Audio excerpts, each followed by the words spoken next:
والسلام على سید الانبیاء والمرسلین نبینا محمد وعلى آلہ واصحابہ ومن تبعہم بإحسان الی یوم الدین، اما بعد۔ اللہ رب العزت کے بے پناہ فضل و احسان سے رمضان المبارک کی بابرکت گھڑیاں شروع ہو چکی ہیں۔ دعا کریں کہ اللہ تعالی ہمیں ان قیمتی ایام سے بھرپور استفادہ کرنے کی توفیق عطا فرمائے۔ رمضان المبارک میں حسب سابق نماز فجر کے بعد ہماری یہ مختصر نشست، جس کا دورانیہ زیادہ سے زیادہ انشاءاللہ 10 منٹ ہوا کرے گا، آپ کے ساتھ ہوگی۔ اس سلسلے میں جمعۃ المبارک کے دن یہ نشست نہیں ہوا کرتی، تو کل چونکہ جمعہ ہے تو یہ درس نہیں ہوگا۔ ہفتے والے روز سے لے کر آئندہ آنے والے جمعے تک برادر اکبر ڈاکٹر عزیز الرحمان صاحب آپ سے انشاءاللہ مخاطب ہوں گے۔ میں چونکہ سفر پر ہوں گا تو انشاءاللہ آپ سے دوبارہ ملاقات اگلے جمعے کو ہوگی باذن اللہ تعالی۔ اللہ تعالی خیر اور عافیت رکھے اور ہمیں ہمیشہ خیر کے اوپر جمع رکھے۔ باقاعدہ جو ہمارا سلسلہ گفتگو ہوگا وہ تو انشاءاللہ آئندہ آنے والے ہفتے میں، جو ہفتے کا روز ہوگا اس سے ہوگا۔ آج کچھ تمہیدی باتیں آپ کے ساتھ کر دیتا ہوں۔ ہر سال رمضان المبارک آتا ہے، اہل ایمان محنت کرتے ہیں، اللہ تعالی ہمارے لیے ان ایام کو بابرکت بنا دے۔ قرآن مجید نے ایام معدودات کہا ہے، ان کو گنتی کے چند دن، اس لیے جیسے ہی ان کا آغاز ہوتا ہے وہیں سے کاؤنٹ ڈاؤن بھی شروع ہو جاتا ہے۔ روزانہ ایک دن ہم سے چلا جاتا ہے، گزر جاتا ہے۔ آج پہلا روزہ ہے، معلوم بھی نہیں پڑے گا کہ ہم 29ویں اور 30ویں روزے کی سحری کے بعد اسی طرح بیٹھے ہوں گے، اور یہ مہینہ اور یہ معدود گنتی کے چند دن گزر جائیں گے۔ اس لیے اہمیت اس بات کی ہے کہ ان گنتی کے دنوں کو، ان کی ساعات کو زیادہ سے زیادہ ثمر آور بنایا جائے، فروٹفل بنا لیا جائے۔ اس کے لیے چند باتوں کی طرف ان ایام میں ضرور توجہ کیجیے۔ رمضان المبارک قرآن مجید کا مہینہ ہے۔ قرآن مجید کے نزول کا آغاز بھی اسی مہینے سے ہے۔ شہر رمضان الذی انزل فیہ القرآن۔ اس لیے اس بات کو یقینی بنائیں کہ کثرت کے ساتھ قرآن مجید کی تلاوت ہو، آپ کے شب و روز میں زیادہ وقت اس کتاب کے ساتھ گزرے۔ سلف صالحین کا یہ معمول تھا کہ وہ رمضان المبارک میں جتنا وقت قرآن مجید کو دیا کرتے تھے کسی اور چیز کو نہیں دیتے تھے۔ حتیٰ کہ امام مالک رحمہ اللہ جو ساری زندگی مسجد نبوی میں حدیث نبوی کا درس دیا کرتے تھے، رمضان المبارک میں اپنا حلقہ درس موقوف کر کے اپنے آپ کو صرف قرآن کے لیے وقف کر دیتے تھے۔ اس لیے قرآن مجید کی کثرت سے تلاوت بھی کریں، اور روزانہ کی بنیاد پر کچھ آیات ان کا ترجمہ، ان کی تفہیم کی طرف بھی توجہ دیں۔ اور کاش کہ ہمارے سارے زندگی کے معمول میں یہ چیز آ جائے کہ ہم روزانہ قرآن مجید کی کچھ آیات ترجمے اور اس کی تفہیم کے لیے وقت نکال سکیں۔ دوسری چیز، رمضان المبارک کا یہ روزہ، جس کے متعلق رسول اللہ صلی اللہ علیہ وسلم کی حدیث ہم متعدد بار سن چکے ہیں کہ ایمان اور احتساب کے ساتھ ثواب کی نیت اپنے محاسبے اور ایمان کے ساتھ اس کو رکھنے والا اس کے گزشتہ سارے گناہ معاف کر دیے جاتے۔ ان روزوں کی طرف توجہ ہو۔ سحری کھائی اور اتنی دبا کر کھائی کہ روزہ محسوس ہی نہ ہو، اور پھر پورا دن سوئے رہے، نمازوں کا کچھ پتہ نہیں، اور جو اوقات جاگ کر گزارے وہ موبائل پر گزار دیے کہ وقت کٹ جائے، اور اس کے بعد افطار کے بعد دوستوں کے ساتھ بازار اور ارد گرد گھوم لیا۔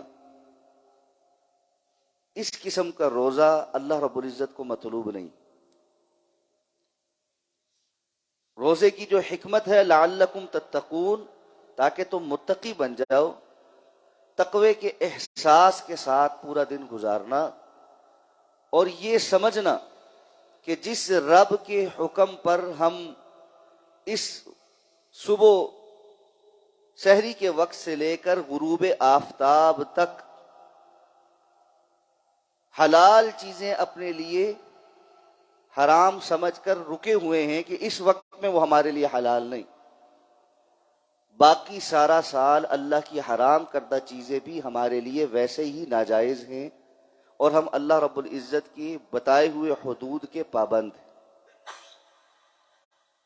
تیسرا معاملہ رمضان المبارک کی راتوں کے قیام کا ہے۔ من قام رمضان ایمانا واحتسابا غفر له ما تقدم من ذنبه۔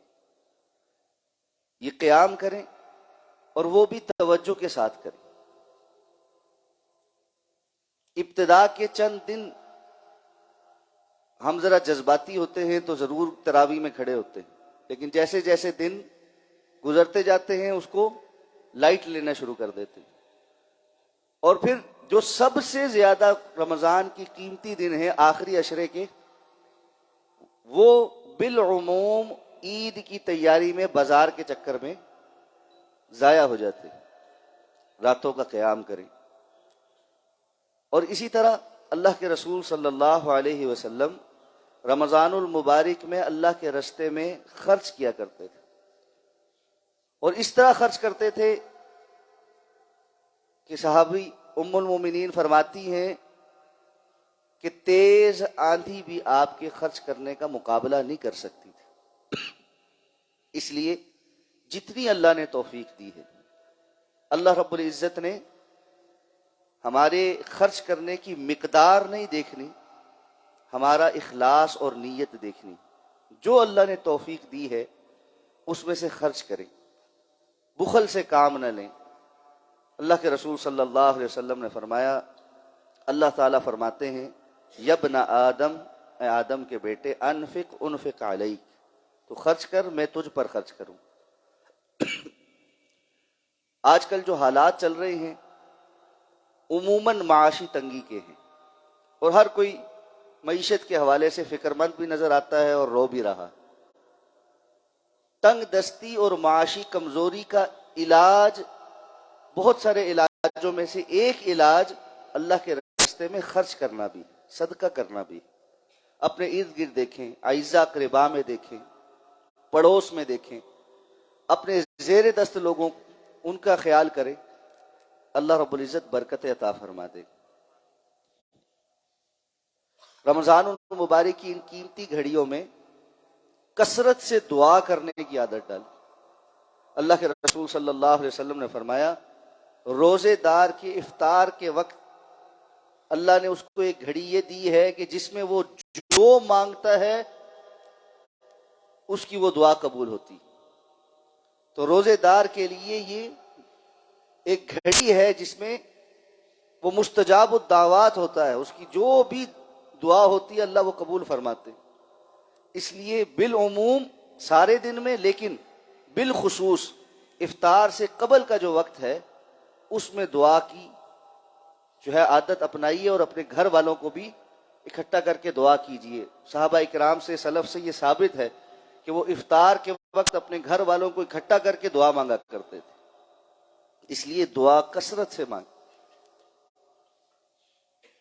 ہمارے ہاں ایک عمومی رویہ پایا جاتا ہے، جب کسی کو کہا جائے کہ فلاں مسئلہ آپ دعا کریں تو کہتے ہیں دعائیں تو کر ہی رہے ہیں جی، کچھ کا اور یعنی دعائیں تو کر ہی رہے ہیں کا مطلب یہ ہوتا ہے کہ بس ٹھیک ہے، وہ ایک گزارا والا کام ہے، بس اس پر بھروسہ اور یقین نہیں۔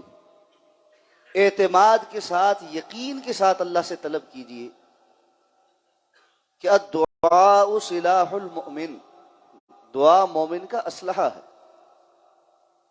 اور رسول اللہ صلی اللہ علیہ وسلم کی سیرت سے ہمیں یہ پتہ چلتا ہے کہ مشکل سے مشکل وقت بھی جب آپ پر آیا تو سب سے زیادہ اہمیت کے ساتھ آپ نے جو کام کیا ہے اور تمام اسباب اختیار کرنے سے پہلے جو کام کیا ہے وہ اللہ تعالیٰ سے دعا مانگی۔ اس لیے ان ایام میں دعا مانگی، اپنے لیے بھی، اپنے گھر والوں کے لیے، اپنی نسلوں کے لیے، اور سب سے بڑھ کر امت مسلمہ اور وطن عزیز کے لیے۔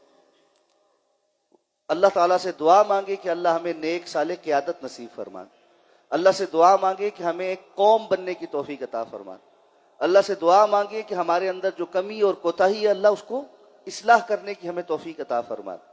ایک دوسرے پر انگلیاں اٹھانے اور آوازیں کسنے اور تنقید کرنے سے مسائل نہیں حل ہوں گے، اصلاح کرنے سے مسائل حل ہوں گے، اور اللہ تعالیٰ سے طلب کرنے سے مسائل حل ہوں گے۔ ان ایام میں ہمارے وہ دوست، احباب اور بزرگ جو اس دنیا سے تشریف لے گئے، ان کو بالخصوص دعاؤں میں یاد رکھیں کہ اب وہ رمضان المبارک کی ان بہاروں سے مستفید نہیں ہو سکتے۔ ہم بھی پتہ نہیں کب تک یہاں ہیں، ہم ان کے لیے صدقہ جاریہ بنے اور ہمارے بعد والے ہمارے لیے صدقہ جاریہ بنے۔ اسی طرح خیر کے جو کام ہیں اس میں ایک دوسرے کی معاونت کریں، اور وہ معاونت ضروری نہیں ہے کہ روپے پیسے کی صورت میں، وہ اپنے وقت دینے، اپنی صلاحیتیں دینے، اس حوالے سے جہاں جہاں آپ ہیں، جس جگہ پر ہیں، وہاں خیر کا اگر کوئی کام ہو رہا ہے تو اس میں ہاتھ بٹائیں۔ اسی طرح رمضان المبارک میں اپنے زیر دست لوگوں پر نرمی کا معاملہ کریں، ان کی ذمہ داریوں میں تخفیف کریں تاکہ اللہ رب العزت ہمارے لیے آسانیاں پیدا فرما دے۔ رسول اللہ صلی اللہ علیہ وسلم اس بات کا حکم بھی دیا کرتے تھے، اور صحابہ اکرام اپنے ملازمین اور اپنے غلاموں کے لیے آسانی کر دیتے تھے، رمضان میں ان کے کام میں تخفیف کرتے تھے جس حد تک ممکن ہے۔ ظاہر بات ہے ضروری کام تو چلنے، لیکن جس حد تک ممکن ہے اپنے زیر دست لوگوں کے کاموں میں تخفیف کریں اور آسانیاں پیدا کریں۔ اللہ تعالی ہمیں رمضان المبارک کی ان قیمتی ساعات سے استفادہ کرنے کی توفیق عطا فرمائے۔